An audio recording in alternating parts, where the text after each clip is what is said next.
my son called and said, "Wire $7,000 for a settlement." I was shocked by the call. Apparently, his wife caused an accident while driving, injuring the other party. Is this a joke? I thought, because the woman sitting across from me during lunch was none other than his wife, the one who supposedly caused the accident. While I hesitated, my son abruptly hung up the phone. I began to suspect it might be a scam, but the caller ID on my phone clearly showed his number. Fuming, I was about to refuse when my daughter-in-law smiled and stopped me. Let's pay for now. I have a good idea. And so, as the two of us collaborated, the situation took an unexpectedly interesting turn. "Mom, I finally got a job." My 32-year-old son George happily reported to me. I replied, "Oh, that's great." George had spent a long time as an NEET or part-time worker, and honestly, I had almost given up hope that he'd find a job. So, I felt a huge sense of relief. Eventually, he married Olivia, a woman he got close to at work. Despite being 2 years younger than George, she was responsible and had a pleasant personality. We never had any mother-in-law-daughter-in-law issues. Although George and Olivia didn't live with me, Olivia and I occasionally had lunch together. I thought, with a capable daughter-in-law and George having a respectable job, I can finally relax, but then. Before marrying Olivia, my son had a troublesome habit. Despite having no income, he was careless with money and impulsively bought whatever he desired. He even stole money from my wallet a few times. Why would you do such a thing? I sternly scolded him, trying to get an explanation. But my son just pouted and turned away, refusing to speak. Taking money from your parents' wallet, acting like a child even at this age, I couldn't help but cry, feeling embarrassed. Given that experience, I was a bit anxious about my son's married life with Olivia. Hey, Olivia. How is George doing? Is he causing you any trouble? Oh, not at all. I worried that he might take money from your wallet or do something wrong. Olivia assured me, flexing her arm as if to emphasize her point. It seems my son's household is under Olivia's capable management. Oh, that's a relief. With you, everything will be fine. I sighed, grateful that George had found a good wife. One day, while having our usual lunch together, my daughter-in-law and I were enjoying our meal. Suddenly, my phone buzzed in my pocket, and when I checked the screen, it displayed my son's name as the caller. Hello? George? What's going on? Why the sudden call? George's voice sounded urgent, and I braced myself for bad news. However, his next words plunged me into a whirlwind of confusion. "Listen carefully, Mom. Olivia had an accident while driving. What? The other party got injured, and they're really angry. They want us to pay $7,000 as a settlement." I glanced at the person sitting across from me, the bewildered expression on my daughter-in-law's face. George. "Anyway, if you can arrange the money, let me know right away. Bye." He hung up abruptly, leaving me stunned. After the call ended, I remained utterly bewildered, lost in thought. Olivia had an accident? But she's right here. I wondered if my son had misunderstood something, yet there was an odd tension in the air. Mom, are you okay? Olivia, wearing a puzzled expression, asked about the call from George. I don't fully understand, but it's serious. George claimed that you had an accident. What? I was completely overwhelmed by the situation and desperate to come up with money. Olivia calmed me down and listened to my story, but Olivia's confusion mirrored mine. What exactly is going on? I haven't been in an accident, and I'm not sure what George is talking about. She then rested her chin on her hand, deep in thought. Perhaps we should suspect a scam? Olivia suggested. But that voice was undoubtedly George's. Unless he suddenly caught a cold and sounded different. But he seemed fine this morning. If it's not him, then who? The phone number displayed on my mobile matched George's. Olivia and I exchanged puzzled glances, both lost in contemplation. After all, if you haven't been in an accident, then that $7,000 settlement demand must be a lie. What could such a large sum be needed for? I don't fully understand George's spending habits either. Olivia sighed. Well, when you see his room, maybe he'd waste it on something trivial. Olivia explained. What do you mean? Olivia then shared details about George's recent behavior, and my anger flared up. George did that? Unbelievable.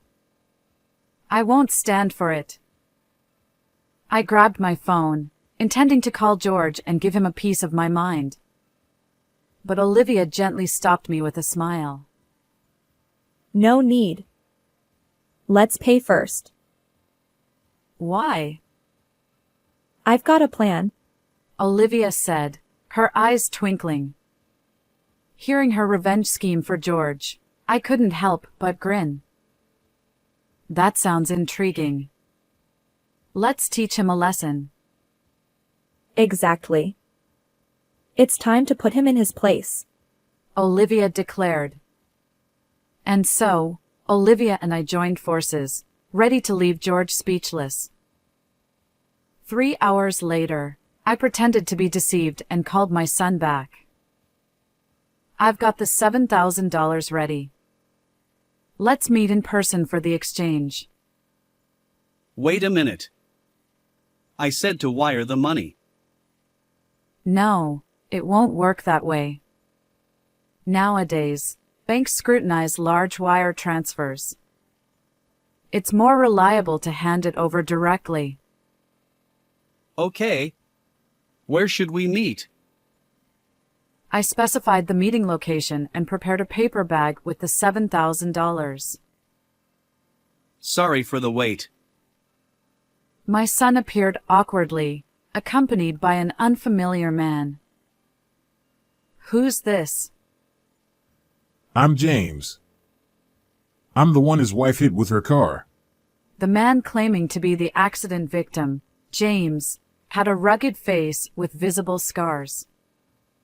However, those scars appeared old and not recent. Moreover, it was evident that he wasn't an ordinary person. George grinned, relieved. Good. You brought the money. George then demanded. Hand over that $7,000 to me. Before that, I have a question. I glanced between the alleged victim and George. Our apologies for any inconvenience caused by Olivia. Could you provide details about the accident? Come on. Does it really matter? It does. We might be eligible for insurance compensation, and we need to understand what happened. James narrowed his eyes at me, looking annoyed. Look, I was suddenly involved in the accident, so I don't remember the details. Yeah, I wasn't with Olivia, so I'm not sure. Isn't that strange? How could both of you know that she caused the accident in that state? I placed my hand on my hip and tilted my head, feigning curiosity. Wait, could it be that surveillance cameras or dash cams captured the incident? If so, could you show me the footage? Listen, lady. You've been nagging incessantly. Are you suggesting I'm lying? The self-proclaimed victim's low voice carried a threatening tone. Although I felt fear, I couldn't back down now. I don't want to assume you're lying. I'm simply asking for evidence if you have any. Summoning my courage, I continued to lock eyes with James. In the midst of our standoff, my son interrupted our conversation. Mom, stop it. Enough. Just hand over that $7,000. His face clearly showed fear. Yeah, right. There's no evidence. After all, I didn't cause any accidents.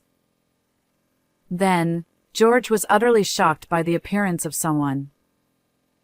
Olivia? Why are you here? I didn't mention it, but when you called me, Olivia was having lunch with me. George stammered. That's absurd. I didn't hear anything. As my son retreated nervously, both Olivia and I closed in on him. Why lie and make your mom prepare $7,000? The jig is up. Surrender. We decided to present evidence to corner him. Actually, Olivia and I went to their house together to uncover George's misdeeds. While my son was away, we searched his room and found evidence of various wrongdoings. First, this is a loan agreement for debt. It stipulated that if he didn't repay the borrowed $7,000 within a month, he'd have to pay additional delay damages. However, the amount was substantial and not from a reputable financial institution. So, I turned my attention to the person next to George. She wasn't involved in any accident. So, who are you? James chuckled. Heh, guess I'm caught. As expected, the man claiming to be the accident victim was actually a debt collector who had lent money to my son. James explained. Your son asked for my help in securing the $7,000. Pretending to be the victim seemed like a good idea, but it's clearly not working. While James found it amusing, my son looked apologetic and shrank back nervously. So, you already know why your son borrowed $7,000, right? Yes. When I saw my son's room, I was speechless. I showed a photo of George's room taken with my smartphone. The room was filled with an overwhelming number of anime character dolls. I searched the price on my phone, and I was shocked. Figures can be so expensive. Among George's belongings, there were high-priced items exceeding $700. We also found receipts from when he purchased the figures, which served as evidence. As a parent, it's hard for me to say this, but my son is careless with money. His salary is entirely managed by his wife. Where would he find the money to buy such expensive things? If he stole from my wallet, I'd slap him immediately. We somehow understood the reason behind his debt, and my daughter-in-law and I were left dumbfounded by the trivial explanation. I knew about your hobby, but if it costs this much, I would have stopped you.